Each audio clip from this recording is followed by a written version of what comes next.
Mariah, thank you for inviting us to your studio today here in Brooklyn. Yeah. We're very excited to have your work included in our exhibition at Paris Photo this year, Lucid Objects. Tell me about how you came to the processes that you use in making your work.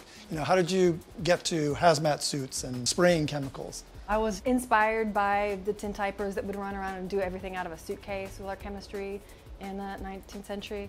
You know, I built a dark room in my studio that had no plumbing, and so it was really wonky. And then slowly I would, at the end of the day, from doing a more like image-based work, I would fiddle around at the end of the day with extra chemistry and the paper. And initially they would be like black and white, and then slowly with some temperature manipulation and like watered down or very concentrated, would find a more full range of color that's already in the paper, in the dyes.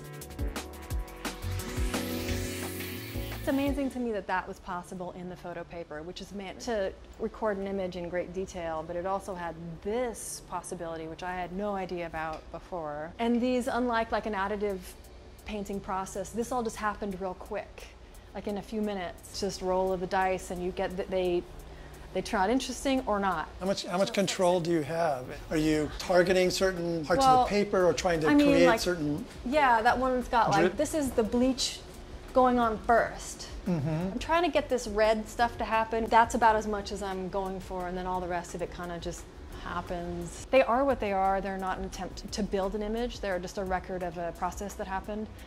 Your work that's in the jpmorgan Chase art collection, it's a large piece, looks very abstract, and it's very three-dimensional. It curls out at the bottom toward the front of the frame. The edges are really jagged, and there are parts of it that kind of pucker out. People are really confused by it. Oh, good. That came from like being broke and having to reuse frames and making work that kind of fit, and then it would make people be annoyed, like this is terrible framing, and I'm like, that's great.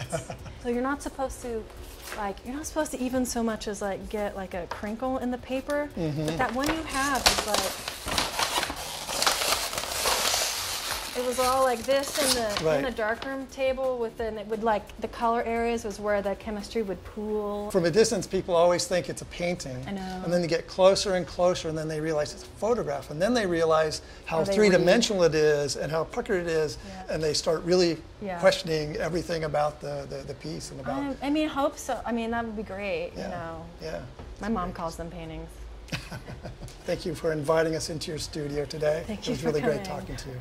Thanks.